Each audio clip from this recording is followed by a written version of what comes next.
Salut à tous, c'est Blad, j'espère que vous allez bien. Aujourd'hui, on se retrouve à Eden Auto Renault États-Unis à Toulouse, puisqu'ils m'ont proposé très gentiment de venir vous présenter le tout nouveau Renault Scénic E-Tech, donc en version 100% électrique. Une voiture dont le nom a fait beaucoup parler, mais vous allez voir que Scénic, c'est, à mon avis, très justifié pour cette voiture. Et pour le savoir, restez jusqu'à la fin de cette vidéo. Venez avec moi, c'est parti.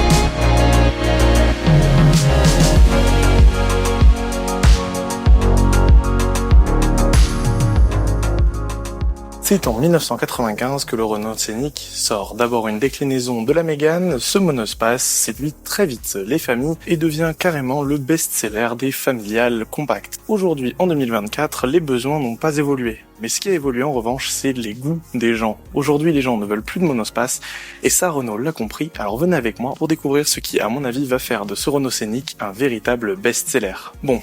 Au premier abord, cette face avant, vous l'attribueriez peut-être pas tout à fait à une Renault. Et ben c'est normal, puisque Gilles Vidal nous a fait une petite fuite en direction de Renault. Et donc c'est tout à fait logique d'y retrouver sa patte design qu'il avait appliquée depuis plus de 10 ans chez Peugeot. Mais il se trouve que chez Renault, il y a eu énormément de travail pour donner une véritable identité à ce Scénic. Et quand on pose notre œil un petit peu plus sur les détails, c'est sûr que, il n'y a plus de doute, c'est bel et bien une Renault. Par où ça commence? Ça commence par cette signature lumineuse ici, en demi-losange que vous retrouvez du coup symétrique de l'autre côté. Ces feux sont extrêmement fins, ils sont évidemment à LED et ils fuient directement vers un bandeau qui s'y intègre parfaitement. Et ce bandeau, il intègre également plein de petits losanges. Ils sont d'abord en 2D avec quand même un très léger effet 3D en leur sein, puis ils basculent vers cet effet un petit peu noir laqué avec toutes les petites parties peintes carrosserie, encore une fois en forme de losange. Donc vous avez cette espèce de calandre suggérée totalement pleine de logo Renault. Et finalement c'est pas trop, et plus ça va, plus ils rétrécissent pour aller vers ce logo Renault qui est bien posé ici et qui intègre d'ailleurs, vous le voyez juste ici, il n'y en a pas, le radar. Et ça, Dieu merci, parce qu'il est quand même assez haut, mais ils ont réussi à y intégrer le radar. On n'a pas cette espèce de méchant plastique noir ici au milieu de la calandre. En parlant du bas de ce bouclier, ici vous avez quand même un travail qui est fait. Encore une fois, un travail de strie que l'on retrouvait déjà ici au niveau des demi-losanges, mais que l'on retrouvera un petit peu partout autour de la voiture. Ici, encore une fois, de la teinte carrosserie. En parlant de peinture extérieure, vous avez une nouvelle teinte disponible sur ce Scénic, c'est le gris schiste satin. Et je suis venu sur ce côté pour vous en parler, puisqu'il met vraiment en valeur le travail de design qui a été fait sur ce Scénic, mais on y reviendra un petit peu plus tard. Ici, vous avez les grandes jantes de 20 pouces. Elles ont un design très particulier en version iconique, mais là, sur cette version Esprit Alpine, elles se contentent tout simplement d'être à multiples rayons, avec cet effet un petit peu diamanté et le noir brillant ici, avec le nouveau logo Renault. J'aime beaucoup le design de ces jantes, c'est vraiment joli, elles remplissent bien l'arche de roue qui est en plastique. Vous savez ce que j'en pense, mais là pour le coup, c'est pas too much, ça va, franchement. Et puis vu que la peinture extérieure est mate, le contraste n'est pas franchement violent. Et puis pour recharger la voiture, alors ça c'est pour moi, cette espèce de fil qui pend, vous ne l'aurez pas, je vous rassure, c'est pendant que je fais le zouave autour de la voiture pour éviter de tout casser. Et pour vous, propriétaire, il vous suffira d'appuyer sur ce petit logo Renault suggéré et vous aurez évidemment le CCS et le combo CCS à votre disposition. Ce port de charge, il amène à deux options de batterie, une de 60 et une de 87 kWh. La version de 87 kWh propose jusqu'à 625 km d'autonomie. Vous avez une puissance de charge jusqu'à 150 kW en courant continu avec ce Scénic. Mais ce genre de chiffres, moi, ça me parle pas trop. J'en ai à peu près rien à faire et vous aussi. Là où ça va être intéressant, c'est qu'il promet jusqu'à 2 heures d'autoroute en 30 minutes de charge, et ça c'est énorme, ça nous parle plus, parce qu'on les connaît, les voitures électriques sur l'autoroute, c'est pas leur terrain de jeu. Là, 2 heures d'autoroute en charge en une demi-heure, ça vous permet de respecter les réglementations de la sécurité routière, et ça c'est vraiment chouette. Bon, ici on retourne s'attarder un petit peu sur le design latéral de ce Scénic. Vous avez une peinture biton avec le toit en noir, un petit peu métallisé, brillant, qui est très sympathique, qui contraste totalement avec cette peinture, toujours donc le gris schiste satin, qui d'ailleurs, comme je vous l'avais dit tout à l'heure, met vraiment en valeur le travail qui est fait sur ce Scénic. Là, vous avez des lignes assez subtiles, certes, mais par contre, outre le capot qui est très travaillé, je pense que ça c'est la partie la plus travaillée de la voiture. Vous avez énormément de galbes, de creux ici qui ressortent très très bien dans cette teinte, avec ici une petite touche légèrement anodisée assez sympathique et toujours ce travail de strie présent un petit peu partout autour de la voiture. Je trouve que ça rend ce côté un petit peu plus dynamique et surtout que ça donne un air beaucoup plus premium entre guillemets à ces zones de plastique qui parfois quand elles sont droites sans aucune texture font très vite moche. Là c'est vraiment travaillé, il y a du travail de texture, il y a du travail de volume et ça c'est très appréciable. Pour vous parler du côté de ce Scénic encore un petit peu, j'ai été obligé de vous déplacer vers l'arrière puisque vous avez un travail qui est fait ici qui est quand même vraiment notable avec des hanches très très galbées ici qui prennent directement leur source au niveau de la portière, qui se pincent très très fort pour aller vers cet arrière assez torturé. Je vous avais parlé du biton, donc ici le contraste est encore plus visible avec un travail encore une fois de strie sur ce pilier C d'ailleurs qui est lui aussi entièrement noir brillant. Vous avez vraiment avec les vitres teintées une voiture qui est très très contrastée, c'est très joli, j'aime beaucoup. Et puis chose dont on va parler aussi, c'est ces poignées affleurantes qui sont aux quatre coins de la voiture sur les portières et qui se rétractent et se déploient automatiquement quand le véhicule et déverrouillé. Vous avez évidemment toujours une possibilité d'attraper la poignée si jamais le véhicule n'a plus de batterie. Il n'y a aucun souci à ce niveau-là. Et puis toujours ce travail en plastique noir mat ici au niveau des roues arrière. Pas de différence de taille entre l'avant et l'arrière au niveau des pneus. Toujours donc du 20 pouces et pour ceux qui aiment les chiffres, c'est du 235/45. Je voulais vous parler un petit peu plus en détail des signatures lumineuses de ce Scénic à l'arrière. Puisque dès qu'on s'approche, vous avez cette animation d'accueil et puis le véhicule se déverrouille. Et évidemment, quand on sent l'éloigne, regardez, vous avez cette même animation qui va se faire, suivie d'un petit son pour décrire que le véhicule se referme. Certes, ces feux sont travaillés, mais c'est également le cas pour le reste de l'arrière de ce nouveau Scénic. Vous avez encore une fois cette ligne qui vient tout autour de l'arrière et qui partait, comme je vous l'avais dit, du milieu des portières, qui vient vraiment pincer ce haillon dans la suite de cette lunette arrière assez inclinée. Donc ça donne vraiment un côté assez sportif et avec une petite allure sympathique à ce Scénic. Et puis vous avez cette partie très concave qui intègre le lettrage Scénic, d'une nouvelle police très élégante je trouve, totalement en accord avec le nouveau logo Renault présent ici. La seule autre inscription que vous avez ici, ce sera le petit badge e-tech électrique, encore une fois donc pour signifier la motorisation dans lequel ce Scénic est uniquement disponible. Et puis vous avez ce volume de coffre qui est excellent pour la catégorie, près de 550 litres. C'est très profond, ça va vraiment loin et vous avez une banquette 40-20-40 et ça c'est chouette. Encore une fois, un détail que j'apprécie. Ce que j'aime moins par contre, ça va être cette planche rigide dont on ne sait trop quoi faire comme d'habitude. En revanche, vous avez évidemment un haillon électrique. Et puis sur la partie basse de l'arrière de ce Scénic, c'est toujours la même histoire. Vous avez ce plastique travaillé avec les stries, de très grosses parties de carrosserie ici qui ressortent vraiment tout pour l'aérodynamique ici pour permettre à l'air de vraiment glisser. Un sabot un petit peu, encore une fois, légèrement anodisé en métal ici. En ce qui concerne l'intérieur de ce Renault Scénic, c'est vraiment, mais vraiment excellent. Premier degré, je suis vraiment impressionné par cette voiture.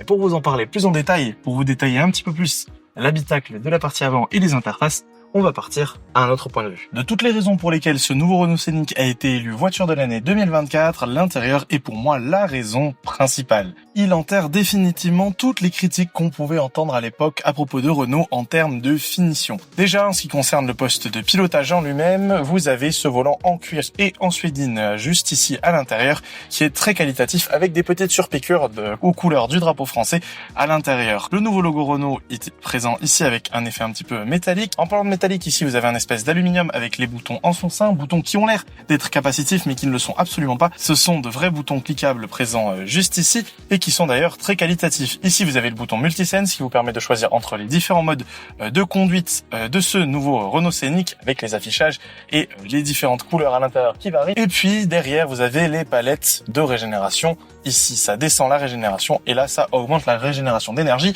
dans la batterie. Derrière on en parlait tout juste, les écrans, cette espèce d'immense panneau un petit peu noir brillant avec ici 12,3 pouces et ici 12 pouces d'interface OpenAirLink qui tourne purement sous l'OS de Google, Android 12 pour être plus précis. Et laissez-moi vous dire que ça fait vraiment le taf. Regardez comment c'est beaucoup plus fluide. Il y a eu énormément de progrès de ce côté-là. Et puis vous avez évidemment l'assistant Google qui est capable de faire tout plein de choses. L'écran ici est très personnalisable et peut afficher tout un tas d'informations. Les animations sont d'ailleurs assez fluides. Et puis vous pouvez choisir évidemment les informations concernant la conduite sur le côté. Ici c'est tout ce qui concerne régulateur et aide à la conduite. Et puis cet écran donc il affiche la navigation. Il va afficher évidemment tout ce qui est multimédia, tout ce qu'on attendrait finalement d'un écran comme celui-ci. Vous avez évidemment Apple CarPlay, Android Auto, ça paraît logique. Et ici vous avez les commandes de climatisation qui sont, Dieu merci, très qualitatives et surtout physiques.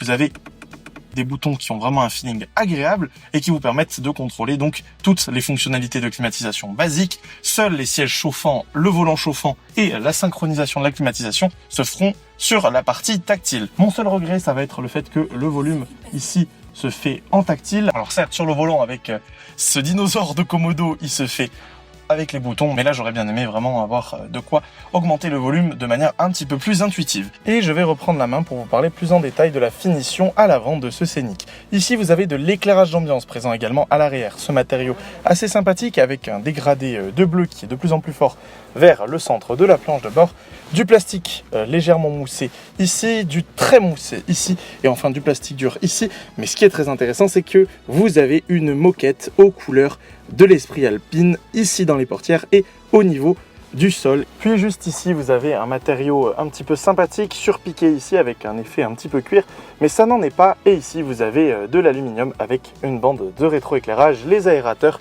et enfin ici encore une fois ce même matériau surpiqué de bleu, de quoi charger le téléphone. Ces porte-gobelets qui sont extrêmement intelligents et dont la modularité est vraiment parfaite. Regardez, vous pouvez choisir absolument ce que vous voulez, en faire un rangement un petit peu plus grand, les tourner, etc. Bref, c'est vraiment très très bien. Je voulais aussi vous parler d'une autre des raisons qui font que ce Scénic a été élu voiture de l'année. Ça concerne le recyclage et c'est foncièrement impressionnant.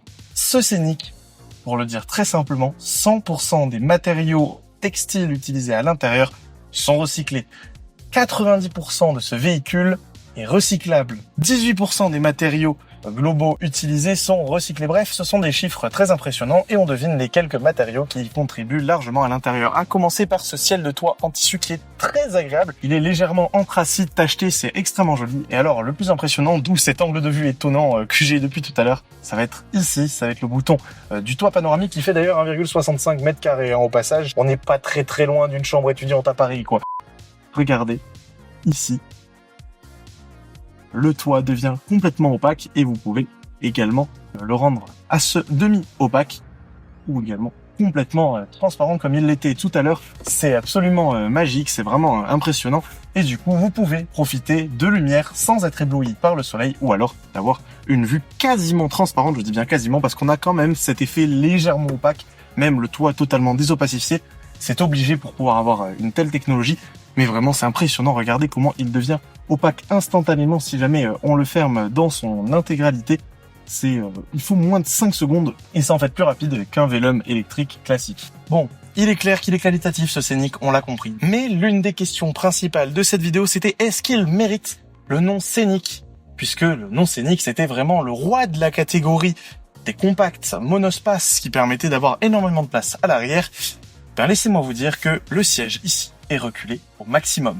Je fais 1,85 m et c'est très rare que je puisse vous faire ce genre de présentation dans un véhicule. Mais là, honnêtement, il faut être gigantesque. Il faut être un basketteur pour avoir cette position de conduite là. Et pourtant, mes genoux, pour être très honnête, je passe un doigt, ne touchent pas le siège devant moi. C'est extrêmement confortable, c'est extrêmement souple, c'est vraiment chouette ici à l'arrière. Les matériaux sont très souples, la banquette est vraiment agréable. Honnêtement, on s'y sent bien. L'éclairage d'ambiance, les matériaux, etc. c'est presque tout aussi qualitatif qu'à l'avant. Et puis, le toit vient jusqu'au fond. Et ce qui est intéressant avec cette technologie de toit opacifiant, c'est que vous n'avez pas d'enrouleur. Donc, vous avez énormément de place à la tête. Mais qu'est-ce que ça donne si jamais on prend une position de conduite normale, adaptée en tout cas à mon gabarit, devant? Voilà. Il y a plus de 10 cm aux jambes. Et vous pouvez vraiment étirer vos jambes sous les sièges puisque certes, les batteries sont dans le plancher, mais c'est un véhicule qui a été conçu pour être électrique, d'où l'espace gigantesque dans le coffre et l'habitabilité ici. Vous avez énormément de place. Vous pouvez, en plus, avec la largeur de ce véhicule, faire entrer littéralement, je pense, 3 adultes ici à l'arrière et on ne sera pas serré. Et il n'y a pas de tunnel central, donc le passager central ne sera pas embêté au niveau des jambes. Ça ne vous empêche pas d'avoir une climatisation, ça ne vous empêche pas d'avoir 2 USB et ça ne vous empêche pas d'avoir juste ici, quand on tire sur la languette, cet accoudoir Ingenius avec donc ces parties un petit peu aluminium qui sont vraiment chouettes, ce matériau simili-cuir ici et surtout, si vous levez cette partie, de quoi pouvoir mettre par exemple une tablette, si vous le mettez au maximum ici, etc. Enfin, c'est vraiment très très bien fait, c'est très malin, c'est qualitatif. Et évidemment, 2 portes-gobelets, donc c'est vraiment chouette. Tout ça, c'est possible pour quelle raison? Eh bien, ce Scénic, il garde bel et bien son nom. Il fait 4,47 m, 10 cm de moins en longueur qu'un Peugeot 3008, mais 10 cm de plus en empattement. Le tour est joué, vous avez là la meilleure habitabilité du segment. Et évidemment, voiture pour enfants, on y pense. Ici, vous avez des petites poches qui sont présentes là aussi, et de quoi ranger ici également, de manière rembourrée d'enfantement. Que dire de mal par rapport à ce Scénic? Rien du tout, c'est pas possible. C'est très sympa d'avoir autant de technologies, des aides à la conduite dans tous les sens, des caméras 360, un système audio Harman Kardon, des banquettes ingénieuses, des accoudoirs ingénieux, autant de choses qui font que cette voiture est excellente. Mais est-ce qu'elle est toujours scénique au point du Scénic des années précédentes? Eh bien non, malheureusement, les tarifs ont évidemment augmenté. Mais l'avantage qu'a cette Scénic par rapport à la majorité de sa concurrence, eh bien c'est qu'elle propose le bonus écologique puisqu'elle est fabriquée non seulement en Europe, mais également surtout en France. La fabrication française lui permet donc de jouir d'un bonus de 4 000 €, ce qui fait descendre le tarif à 49 650 €, soit un tarif plutôt bien placé par rapport à la concurrence en elle-même certes, mais surtout par rapport aux prestations qu'offre ce Scénic par rapport à la concurrence. Et voilà, j'espère que cette vidéo vous a plu, car elle touche à sa fin. Si jamais c'est le cas, vous connaissez la chanson, les commentaires sont les bienvenus, les pouces bleus également, les partages encore plus, et les abonnements, n'en parlons pas. C'est aussi sympa d'aller s'abonner sur Instagram, vous l'avez juste en bas de l'écran. Aussi à celui d'Eden Autorono qui m'accepte ici aujourd'hui, qui m'a proposé de venir vous filmer ce Scénic. C'est vraiment gentil de leur part. Merci beaucoup, à la prochaine. Allez, ciao.